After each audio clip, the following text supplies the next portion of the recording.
El conde de Montecristo de Alejandro Dumas. Primera parte. El castillo de If. Capítulo 15. El número 34 y el número 27. Dantes pasó por todos los grados de desventura que experimentan los presos olvidados en el fondo de sus calabozos. Comenzó por recurrir al orgullo, que es una consecuencia de la esperanza y un íntimo convencimiento de la propia inocencia. Después dudó de su inocencia, lo que no dejaba de justificar un tanto las suposiciones de locura del gobernador, y por último cayó del pedestal de su orgullo, y no para implorar a Dios, sino a los hombres. Dios es el último recurso. El desgraciado que debería comenzar por él no llega a implorarle sino después de haber agotado todas sus esperanzas. Pidió, pues, que le sacasen de su calabozo para ponerle en otro, aunque fuese más negro y más oscuro. Un cambio, aunque perdiendo, era siempre un cambio, y le proporcionaría por algún tiempo distracción. Pidió asimismo que le concediesen el pasear, y el tomar el aire, y libros e instrumentos. Nada le fue concedido, pero no por eso dejó de pedir, pues se había acostumbrado a hablar con su carcelero, que era más mudo que el anterior si es posible. Hablar con un hombre, aunque no le respondiese, había llegado a parecerle una gran felicidad. Hablaba para escuchar su propia voz, pues cierta vez que ensayó en hablar a solas, su voz le dio miedo.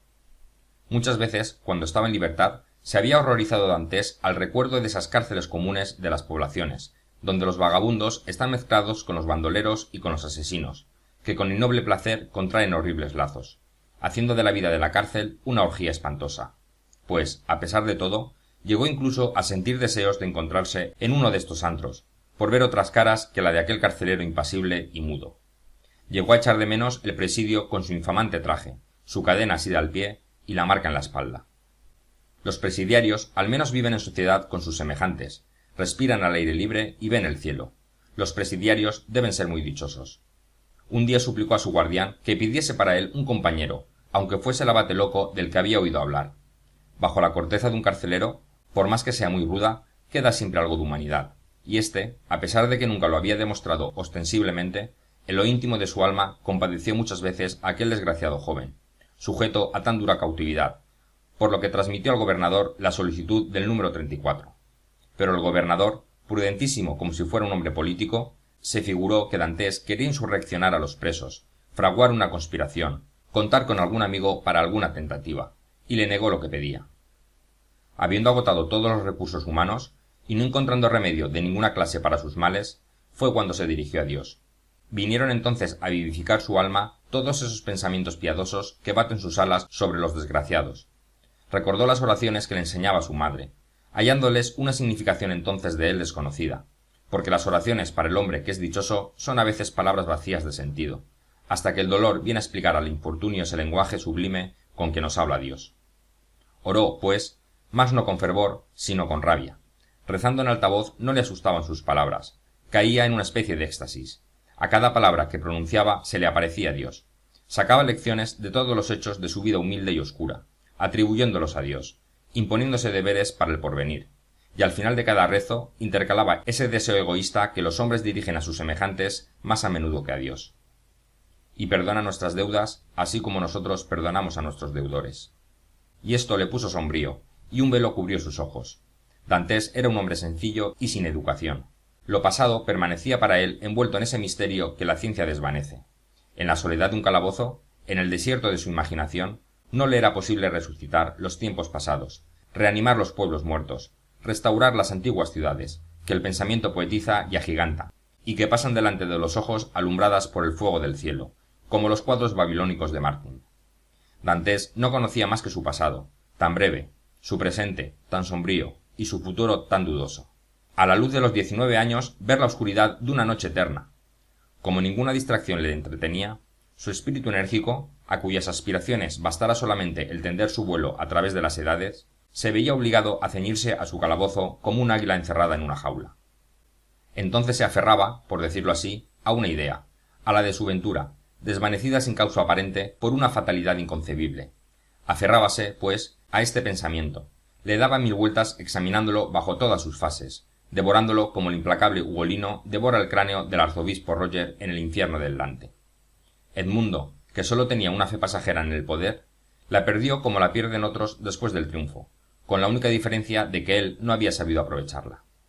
La rabia sucedió al ascetismo, Tales blasfemias decía Edmundo que el carcelero retrocedía espantado. Se daba golpes contra las paredes, y con cuanto tenía a mano. Principalmente en sí mismo se vengaba de las contrariedades que le hacía sufrir un grano de arena, una paja o una ráfaga de viento. Entonces aquella carta acusadora que él había visto, que él había tocado, que le enseñó Villefort, volvía a clavársele en el magín y cada línea brillaba en la pared como el manet de Cel Farés de Baltasar. Decía para sí que era el odio de los hombres, no la venganza de Dios, el que lo hundió en aquella sima. Entregaba a aquellos hombres desconocidos a todos los suplicios que inventaba su exaltada imaginación, y aún le parecían dulces los más tremendos, y sobre todo livianos para ellos, porque tras el suplicio viene la muerte, y la muerte es, si no el reposo, la insensibilidad, que se le parece mucho. A fuerza de repetirse a sí mismo, a propósito de sus enemigos, que la calma es la muerte, y el que desea castigar con crueldad necesita de otros recursos que no son los de la muerte, cayó en el horrible ensimismamiento que ocasiona la idea del suicidio. Pobre de aquel a quien detienen en la pendiente de la desgracia estas tristes ideas. Son como uno de esos mares muertos que reflejan el purísimo azul del cielo, pero que si el nadador se arroja a ellos, siente hundirse sus pies en un suelo fangoso, que le atrae, le aspira y le traga. En esta situación, sin auxilio divino, no hay remedio para él, y cada esfuerzo que hace le hunde más, y le arrastra más y más a la muerte. Esta agonía moral es, sin embargo, menos terrible que el dolor que la precede y el castigo que acaso la sigue. Es una especie de consuelo vertiginoso, que nos muestra la profundidad del abismo, pero que también en su fondo nos muestra la nada. Edmundo se consoló, pues, un tanto con esta idea. Todos sus dolores, todos sus sufrimientos, con su lúgubre cortejo de fantasmas, huyeron hacia aquel rincón del calabozo, donde parecía que el ángel de la muerte pudiese fijar su silenciosa planta. Contempló ya con tranquilidad su vida pasada, con terror su vida futura, y eligió ese término medio que le ofrecía un asilo. Tal vez en mis lejanas correrías, cuando yo era un hombre, y cuando este hombre libre y potente daba a otros hombres órdenes que eran ejecutadas en el acto, tal vez, decía para sí, he visto nublarse el cielo, bramar las olas y encresparse, nacer la tempestad en un extremo del espacio, y como una águila gigantesca venir llenando con sus alas los dos horizontes. Quizá conocía ya entonces que mi barco era un refugio despreciable, puesto que parecía temblar y estremecerse, ligero como una pluma en la mano de un gigante.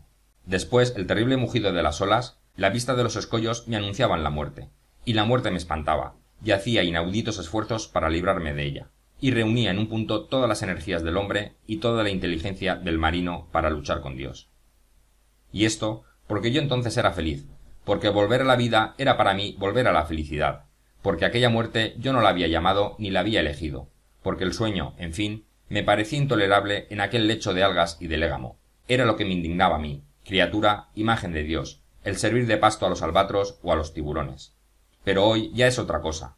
He perdido cuanto me encariñaba con la existencia. Hoy la muerte me sonríe como una nodriza al niño que va a amamantar. Hoy muero como se me antoja. Muero cansado, como dormía en aquellas noches de desesperación y rabia después de haber dado 3000 vueltas en mi camarote, es decir, 30.000 pasos, es decir, 10 leguas sobre poco más o menos. En cuanto esta idea germinó en la imaginación del joven, púsose un tanto más alegre, más risueño, se conformó más con su pan negro y con su dura cama, comió menos, dejó de dormir, y comenzó a parecer soportable aquel resto de existencia, que podría dejar cuando quisiese, como se deja un vestido viejo. 2 maneras tenía de morir. Una era sencilla, atar su pañuelo a un hierro de la ventana y ahorcarse. Otra era dejarse morir de hambre, sin que su carcelero se diera cuenta de ello. La primera repugnaba mucho a Dantes, porque recordaba a los piratas que mueren ahorcados en las vergas de los navíos que los apresan. Tenía pues a la horca por un suplicio infamante, y no quería aplicárselo a sí mismo, por lo que adoptó el segundo medio, empezando desde aquel día a ponerlo en práctica. Cerca de 4 años habían transcurrido en las alternativas que hemos referido. A fines del segundo dejó de contar los días, y había vuelto a esa ignorancia del tiempo, de que le sacara en otra época el inspector. Habiendo dicho Dantes, quiero morir, y habiendo elegido hasta la muerte que se daría, lo calculó bien todo, y por temor de arrepentirse hizo juramento consigo mismo de morir de aquella manera. Cuando me traigan las provisiones las tiraré por la ventana, decíase, y aparentaré que las he comido. Hízolo como se lo había prometido.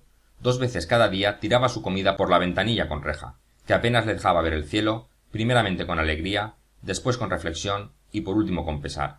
Para fortalecerse en tan horrible lucha, necesitaba recordarse a cada instante el juramento que se había hecho. Aquella comida que otras veces le repugnaba, gracias al aguijón del hambre, le parecía tentadora a la vista, exquisita al olfato, y más de una vez pasó horas enteras con la cazuela en las manos, contemplando fijamente que iba a cesar para él. Hízole figurarse que Dios se compadecía al fin de aquella carne nauseabunda, aquel pescado podrido y aquel pan negro sus sufrimientos. Dominaban aún en él los postreros instintos de la vida. Su calabozo de sus amigos, alguno de esos seres amados, en quienes tantas veces le parecía entonces menos sombrío, y su situación menos desesperada. Pensó, siempre que pensaba, que no se ocuparía de él en aquellos momentos. Todavía era joven, puesto que debía contar 25 o 26 años, y le quedaban con corta diferencia 50 que vivir, o sea, el doble de lo que había vivido. Durante este tiempo, ¿cuántos acontecimientos podrían abrir las murallas del castillo de If y romper las puertas y volverle a la libertad? Entonces aproximaba a su boca aquella comida que, tanto a lo voluntario, apartaba al punto con mano firme, pues con el recuerdo de su juramento, esta generosa naturaleza temía despreciarse a sí mismo si lo quebrantaba.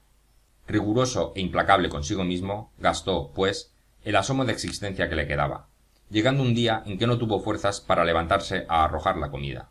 Al día siguiente ya no veía, y oía con mucha dificultad. El carcelero creyó que estaba enfermo de gravedad, y el mundo confió ya en su muerte próxima. Así pasó todo el día, cierto aturdimiento vago y un sí es, no es agradable. Empezaba a apoderarse de él. Ya se habían adormecido las convulsiones nerviosas de su estómago, se habían calmado los ardores de su sed. Al cerrar los ojos veía una multitud de resplandores brillantes, como esos fuegos fatuos que oscilan por la noche a flor de los terrenos fangosos. Era el crepúsculo de ese ignoto país que se llama la muerte. De repente, a las 9 de aquella misma noche, oyó en la pared en que se apoyaba su cama un ruido sordo y lento. Venían tantos animales inmundos a hacer ruido por aquel lado que poco a poco se había acostumbrado Dantes a no despertar siquiera de sus sueños por cosa tan común allí. Pero esta vez, ya que la abstinencia tuviese exaltado sus sentidos, ya que fuese el ruido, en efecto, extraordinario, o ya porque en los momentos supremos todo tiene importancia, Edmundo levantó la cabeza para oír mejor.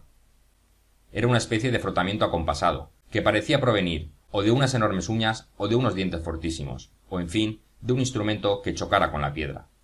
Aunque debilitada, en la imaginación del joven bulló al punto esta idea falaz, fija constantemente en la de todo preso: la libertad, la ocasión en que escuchaba aquel ruido, justamente cuando todo ruido muere.